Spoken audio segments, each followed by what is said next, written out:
Assalamualaikum warahmatullahi wabarakatuh. Kembali lagi bersama YouTube Sanjo Store. Di video kali ini kita akan membahas head unit yang sudah lama kita sempat jual, tapi ada versi baru atau varian baru, yaitu versi DSP ya. Dimana keunggulannya tentunya dia sudah memiliki chip real ya dari AKM dengan seri 7604. Dimana DSP-nya untuk tampilannya hampir sama dengan di TS18. Ada equalizer dengan 48 band ya. Lalu di sini ada time delay alignment yang kita bisa atur agar apa fungsinya? Agar keempat speaker ini nanti akan sampai di titik yang ditentukan itu di waktu yang sama gitu. Kan namanya suara itu kalau misalnya jaraknya beda-beda, pasti nyampainya akan beda-beda. Nah, fungsi time delay ini adalah agar ketika kita tentukan di titik depan misalnya ya, penumpang kiri depan. Nah, maka speaker yang paling terdekat itu akan di-delay lebih lama. Seperti kita lihat di sini, speaker kiri depan delaynya 2,5 milisecond. Yang kanan depan setengah milisecond, yang belakang 1,5 milisecond. Sedangkan yang di kanan belakang ini langsung ya, dia 0 milisecond, artinya tidak ada delay nyampe sini. Diharapkan begitu sampai telinga penumpang kiri depan itu suaranya akan sama dan menghasilkan harmonisasi suara yang lebih bagus ya. Lalu seperti biasa ada fader and balance. Cuman di sini ada untuk subwoofer gain ya. Jadi di subwoofer kan ada yang colokan warna hijau ya di belakang. Nah, itu khusus untuk subwoofer. Bisa diatur gainnya di boost gitu ya. Di boost, ditingkatkan bassnya di frekuensi berapa dan peningkatannya seberapa besar, diatur di sini. Kalau ini ada untuk merubah polarity. Lalu seperti biasa ini untuk merubah fader ya, balance dari masing-masing speaker. Lalu ada juga ini untuk bass boost di masing-masing speaker ya.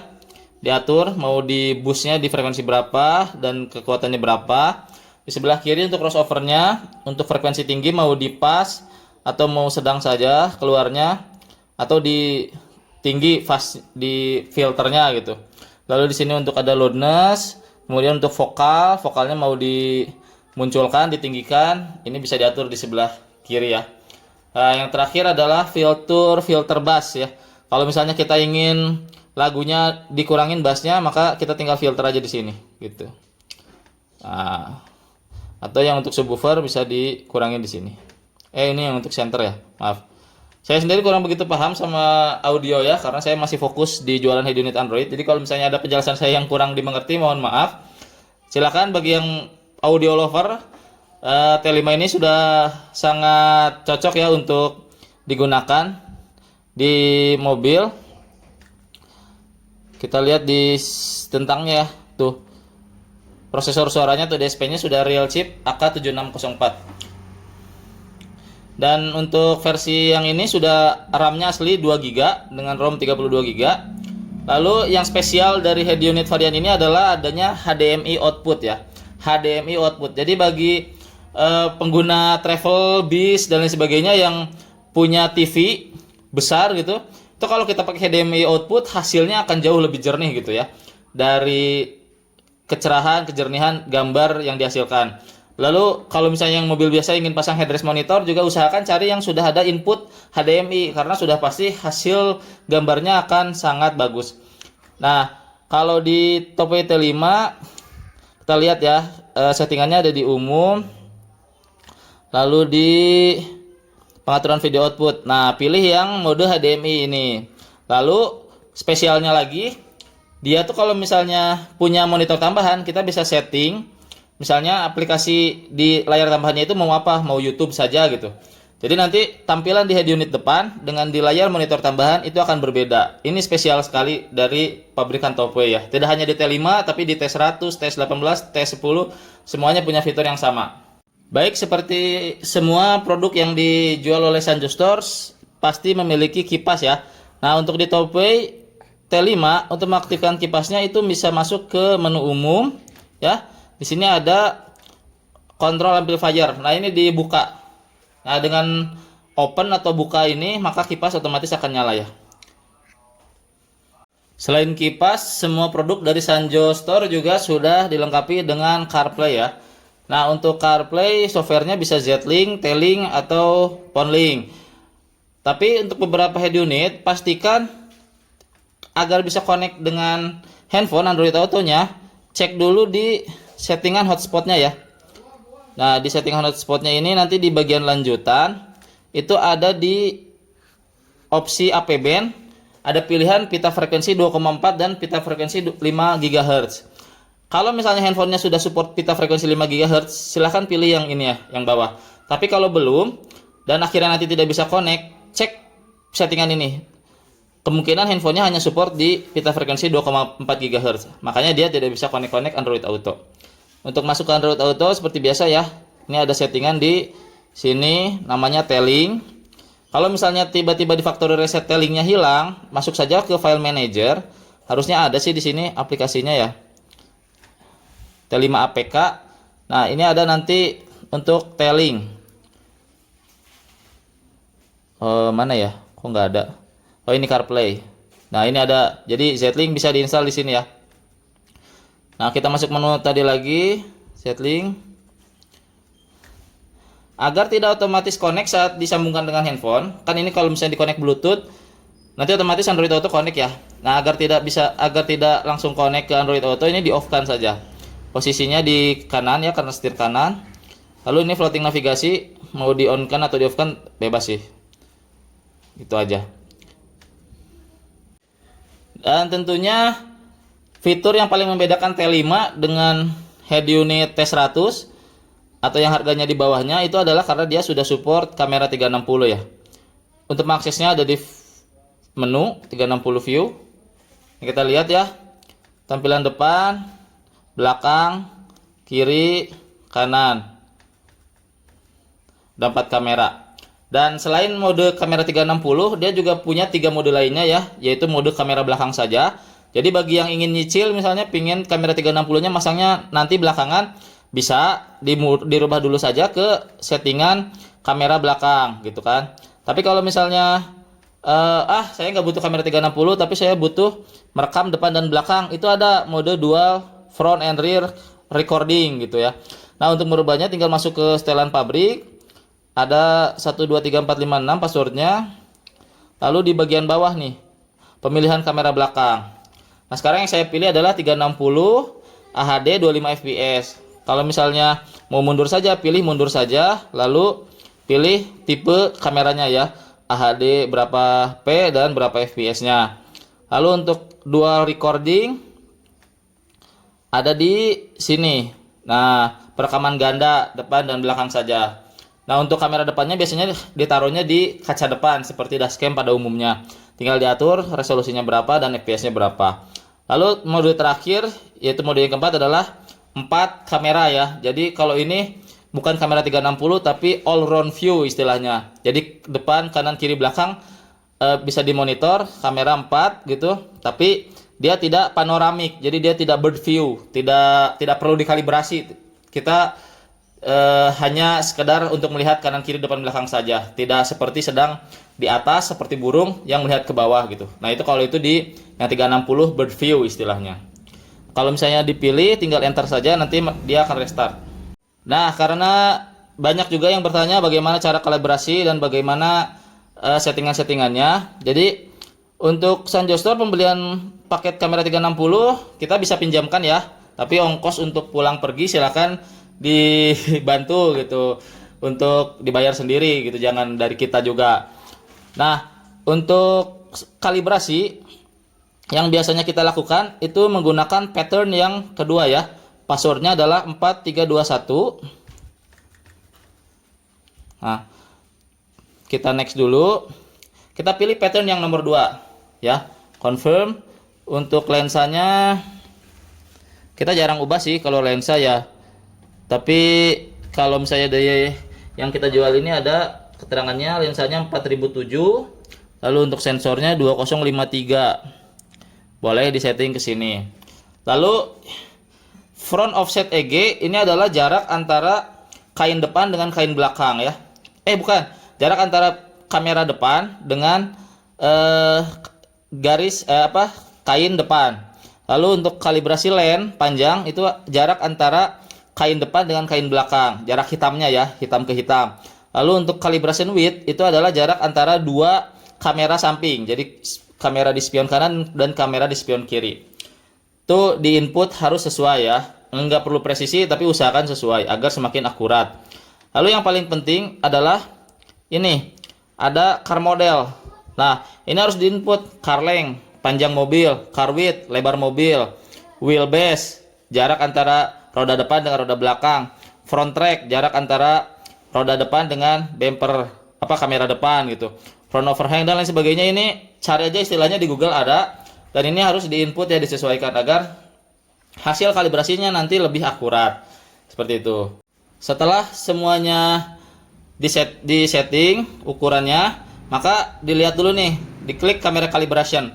Nah, untuk kamera depan belakang pastikan si kain itu sudah terlihat sejajar mobil ya, tegak lurus mobil lah gitu.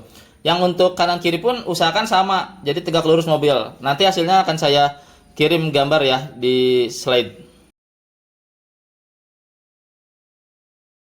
Nah, setelah kameranya diatur, menghadapnya benar, maka tinggal klik automatic calibration. Kalau misalnya diklik automatic calibration masih sering gagal, maka ya tidak ada cara lain, yaitu tinggal lakukan manual calibration. Nah, untuk manual calibration itu tinggal cocokkan aja titik-titik di keempat sisi di kain kalibrasinya itu. Nanti mudah lah, tinggal diatur 1 2 3 4 gitu, akan ini ada 4 titik kan, nanti di kotak yang kiri diatur 1 2 3 4-nya, 1 2 3 4-nya, lalu next. Ikutin saja, tidak akan terlalu sulit sih. Nanti hasilnya akan berhasil kalau misalnya ukuran ini sudah betul inputnya. Kalau misalnya mau lebih akurat lagi, tinggal di fine tuning sedikit-sedikit agar lebih halus lagi gitu hasilnya. Nah, setelah kalibrasi selesai, bisa juga dilanjutkan dengan project ya. Di project ini nanti ada beberapa opsi seperti radar display. Ini radar display, kita off. Oh, kalau radar itu sensor parkir ya, sensor parkir. Bagi mobil yang sudah ada sensor parkirnya dan sudah terintegrasi dengan head unit lama, ini bisa di on off kan. Jadi muncul nanti ada seperti indikator ya, misalnya sensor parkir kanan depan mendekati objek, maka akan ada animasi di sini menyala. Nah, ini bisa di open atau close. Tapi kalau mobilnya memang belum ada, belum terintegrasi, maka radar display ini mau di on off kan tidak ngaruh. Kalau front track ini yang depan ya. Nah, ini juga track ini untuk mobil yang memang sudah ada sensor dari setir ya. Jadi kalau misalnya kita setir putar, maka si garis ini tracknya ini akan ikut belok gitu. Sebelum mobilnya digas, dia udah belok duluan tuh begitu setir diputar. Nah, itu yang sebenarnya yang namanya track ya. Nah, rear track bisa di off kan juga. Ini khusus kalau mobilnya memang belum ada, di off kan saja. Yang penting mungkin di rear aux aja ya. Jadi apa sih? Apa ini namanya, penanda garis belakang, itu yang lebih penting di on kan saja. Nah, kalau perspektif follow, kalau di open kan, ini khusus untuk mobil yang tadi yang sudah ada fitur setir ya, sensor di setir. Nah, dia tuh akan misalnya nih, kita lagi mode lihat kamera depan ya, hanya berlaku di kamera depan. Kita putarnya setirnya ke kiri, maka seakan-akan si kameranya itu bergerak ke kiri gitu. Kita putar setirnya ke kanan, maka seakan-akan kameranya juga akan mengarah ke sebelah kanan gitu. Jadi itu namanya perspektif follow. Fitur yang sangat canggih sih. Kalau memang dari bawaan mobilnya sudah ada sensor untuk setirnya. Tapi kebanyakan mobil sih memang belum memiliki fitur tersebut. Display balance saya kurang tahu apa, shadow switch juga kurang tahu. Nanti dieksplor sendiri, dan kalau misalnya ada yang paham silahkan di kolom komentar ya, dibantu ditambahkan. Untuk overhead size ini tinggal seberapa dekat mobil, kita melihat mobil ya dari atas. Lalu ini brightness, kontras, saturasi, sharpness seperti biasa. Lalu display mode ini tinggal dirubah right hand atau left hand ya. Di sebelah mana panoramiknya, apa sebelah kiri, apa sebelah kanan, nanti dia ngaruhnya di situ. Kemudian, nah ini yang tidak kalah penting, begitu selesai kalibrasi, kalau bisa diekspor parameter ya, masukkan ke USB. Jadi kalau misalnya nanti ganti head unit atau misalnya nanti mau di factory reset, tinggal pilih import parameter, tidak perlu kalibrasi lagi gitu. Jadi tinggal mengambil data dari hasil kalibrasi yang sebelumnya. Nah, yang berikutnya yang tidak kalah penting adalah side view setting. Nah, ini juga side view setting penting ya. Contohnya kita lagi merekam kamera depan nih ya. Untuk kamera depan, kita ini bisa dirubah-rubah nih. Ada 3 mode: original image, calibration image, sama view zoom dari atas. Nah, untuk original image, kan ini bisa dirubah-rubah ya. Dipencet-pencet di sini ada 3 mode. Ini kita bisa atur-atur, misalnya kita pengen angle-nya dimiringkan. Atau kita pengen geser kanan kirinya diatur gitu supaya center, atau jarak vertikalnya diatur juga, atau zoomnya mau dirubah seperti itu. Nah, untuk calibration image misalnya kita pengen display range-nya diperbesar, diperjauh gitu, atau diperdekat bisa. Angle offset-nya juga bisa dirubah-rubah. Jadi nanti ini ngaruhnya ke tampilan yang di sini nih. Nah, depan diatur-atur supaya kita bisa setting. Oke, saya pengennya lebih jauh tampilannya atau lebih dekat gitu, bisa lihat di sini. Semuanya kamera tadi bisa diatur side view settingnya ya. Di side view setting ini bisa diatur. Jangan lupa untuk setting ini agar nanti tampilan di sini bisa disesuaikan dengan keinginan gitu. Nah, tampilan ini kan bisa ada 3 mode ya, calibration image, zoom image, sama original image. Nah, seberapa dekat, seberapa miring, seberapa jauh, seberapa zoom itu bisa diatur di side view setting tadi. Nah, kalau yang tadi sudah, itu kan pengaturan expert ya. Sekarang kita pengaturan yang ini aja, yang basicnya. Nah, di pengaturan yang basic ini ada pengaturan starting engine to rotate. Nah, ini kalau misalnya mobil begitu di kontak awal, dia kan kamera 360 aplikasinya langsung on ya, langsung keluar. Nah, begitu keluar, apakah perlu ada animasi mobilnya berputar-putar? Nah, ini di starting engine to rotate. Saya sih kadang disable aja ya, karena yang penting kamera 360-nya keluar aja gitu, nggak perlu sampai ada animasi. Tapi silakan dipilih. Default rear di enable aja. Ini fungsinya apa? Kalau misalnya kita buka aplikasi 360, maka yang pertama kali dimunculkan adalah kamera belakang gitu, tampilan belakang. Kalau floating 360 ini di enablekan supaya 360-nya nanti melayang seperti ini gitu ya. Tuh ada floating. Apa ini istilahnya PIP ya, tapi saya tidak suka sih, biasanya saya off kan saja.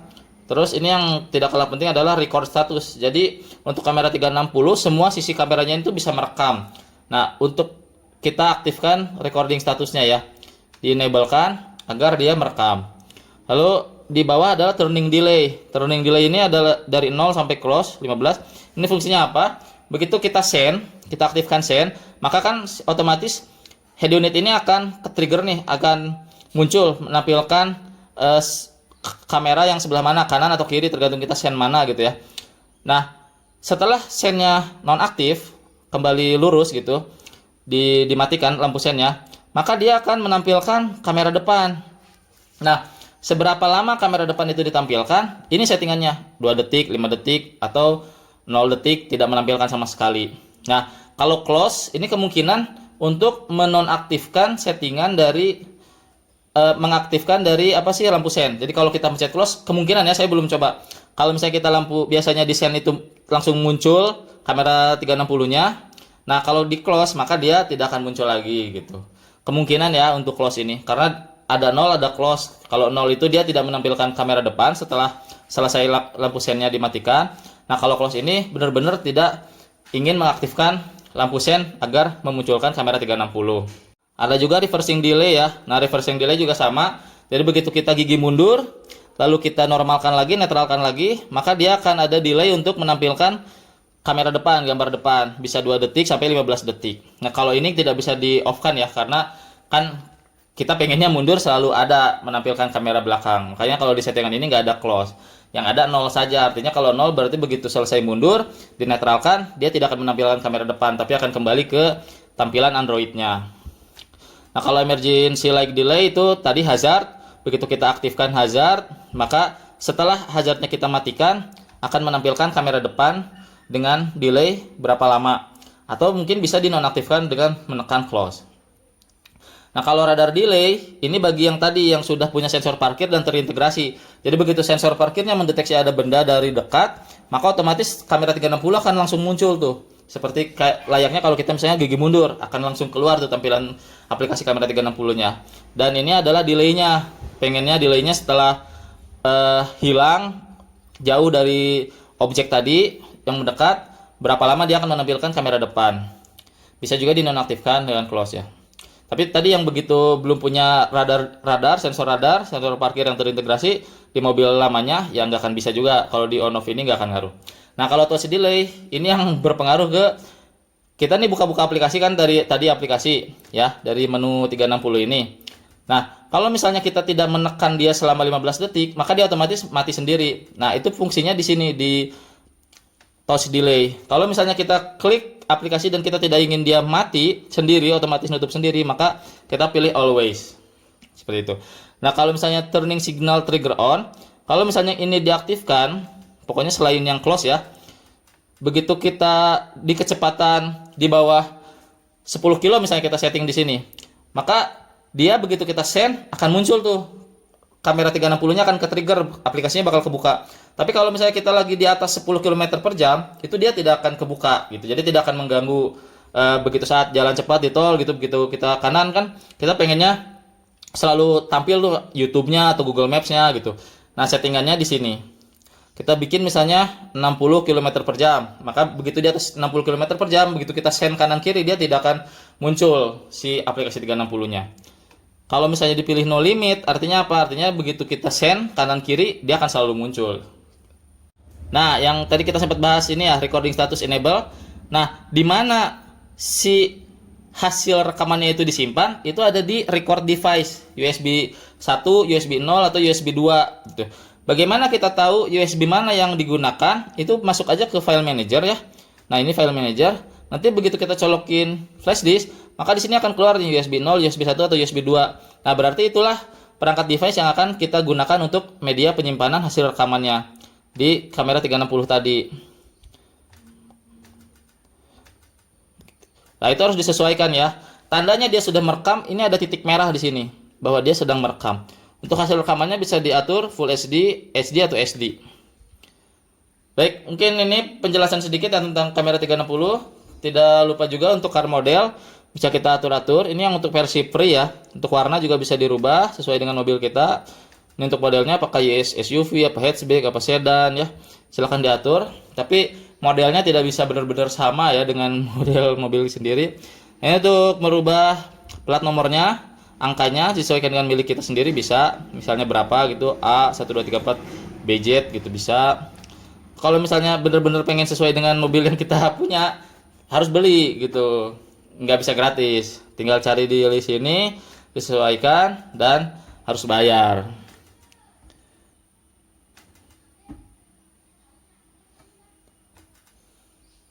Tuh ya, disuruh bayar lewat PayPal. Ini versi berbayar. Kalau ada penjelasan saya yang kurang tentang 360, silahkan tanyakan di kolom komentar. Atau misalnya ada yang ingin menambahkan penjelasannya juga silahkan ya. Berikan masukan di kolom komentar.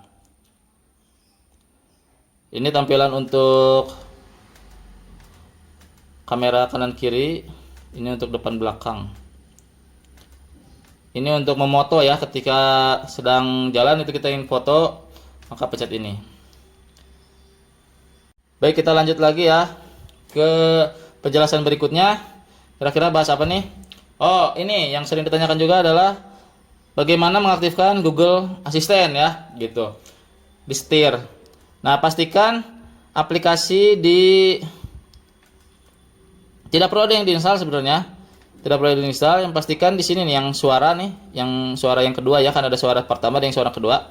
Ini pastikan aplikasi Google-nya kecentang. Nah, masuk ke aplikasi Google. Ini aplikasi Google-nya. Kalau misalnya mau langsung tanpa bilang hey Google, maka tidak perlu login ya. Tapi kita cukup tekan ini saja. Happy Asmara Rungkat YouTube. Nah, tinggal diklik hasilnya, maka dia otomatis membuka aplikasi YouTube. Nah, sekalian juga ini uji performa ya, melihat perbedaan bagaimana chipset T100 dan T5, karena banyak juga yang bertanya tuh, Coba bandingkan T100 dan T5. Jujur nih, pengakuan dari saya T100 memang lebih cepat ya kalau secara processing gitu. Tapi ya tadi T5 ini fiturnya lebih banyak, dari suara kualitasnya lebih bagus, lalu ada 360 juga, jadi ya wajar harganya jadi lebih mahal. Tapi menurut saya dengan performa seperti ini sudah cukup sih untuk di head unit. Dengan RAM 2 GB, prosesor T5 itu sudah cukup banget sih. Karena kita kan nggak butuh yang cepet-cepet dan aplikasi yang kita pakai juga tidak banyak. Kita coba lagi ya. Navigasi ke Bandung Indah Plaza. Navigasi ke Bandung Indah Plaza.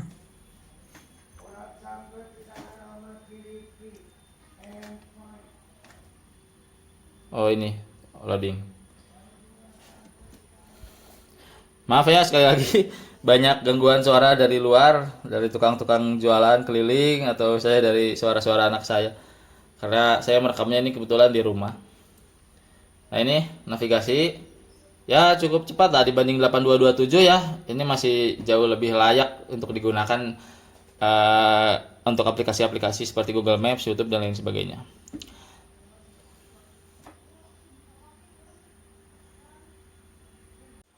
Coba split screen ya.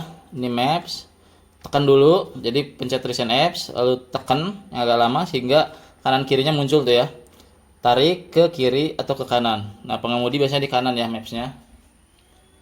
Lalu untuk YouTube-nya biasanya kan penumpang yang menyetel YouTube-nya. Nah, bisa split screen juga ya.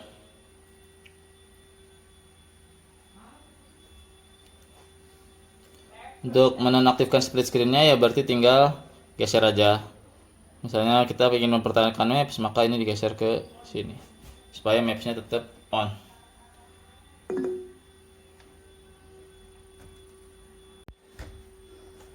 Nah, setelah pemasangan, pastikan dibuka aplikasi ini, Android GPS Test ya. Dan dilihat sinyalnya naik nggak, gitu. Ada keluar bar seperti ini nggak? Nah, kalau sudah keluar seperti ini berarti GPS-nya sudah bagus, penempatannya juga sudah bagus. Dilihat di sini akurasinya kalau bisa ya di 5 ke bawah lah, itu sudah bagus. Kalau misalnya belum muncul di sini berarti kemungkinan penempatan GPS-nya yang kurang tepat. Usahakan di atas dashboard ya, di dekat kaca gitu. Hindari di bawah metal lah istilahnya kalau GPS. Terus yang kedua ya mungkin sensor GPS-nya rusak, itu silahkan hubungi kami, nanti kita akan ganti untuk sensor GPS-nya. Nah, apa ciri-cirinya? Kalau misalnya kita buka Maps, itu biasanya dia titiknya loncat-loncat gitu, jadi tidak real time untuk posisinya. Nah, itu ciri-cirinya GPS belum connect ke satelit. Oke, mungkin segitu dulu kali ya pembahasan T5 DSP ini, karena kalau dilanjut akan sangat panjang. Untuk fitur-fitur lainnya itu akan sangat sama dengan T5 yang sebelumnya. Untuk temanya juga masih sama ya, diberikan satu yang bagus. Tapi untuk yang gratisnya itu mungkin ya ada beberapa tapi kurang bagus. Klik yang di sini nih. Nah, ini yang gratisnya ada 3 lagi. Memang kurang bagus. Jadi jangan heran walaupun temanya sedikit tapi ada satu yang bagus banget gitu. Daripada tema ada 20 atau 25 tapi pilihannya juga nggak ada yang bagus gitu, percuma. Kalau misalnya mau yang bagus sekarang hampir semua dikomersilkan sih, nggak cuma di head unit ya, di handphone juga seperti di Xiaomi atau di yang lain. Untuk tema yang bagusnya itu kita harus berbayar. Nah, ini kita juga belum bisa bantu untuk bayarnya ya, mungkin bisa dicari tahu sendiri bagaimana cara membelinya. Dan memang kekurangannya untuk tema T5 dari T100 ya tadi, dia belum mendukung window mode, jadi kita belum bisa menampilkan aplikasi di layar home. Dan yang kedua dia juga belum ada tema terang gelap ya. Jadi untuk tema memang T100, untuk performa memang T100 lebih bagus. Tapi ya kalau misalnya mau mencari 360, mau mencari apa tadi HDMI output, suara yang lebih bagus, ya T5 ini yang pilihan terbaik, brand terkenal, brand ternama dengan harga yang masih sangat terjangkau. Dan testimoni untuk DSP-nya ini juga udah cukup banyak ya, dari beberapa reseller kita mengakui bahwa suara T5 ini lebih bagus dari T100. Jadi ada kasus konsumennya mencoba dua-duanya dan akhirnya dia memilih T5 karena tadi bassnya bisa di boost. Kalau di T5 ini bisa lebih keluar gitu. Begitu saja video dari kami. Assalamualaikum warahmatullahi wabarakatuh.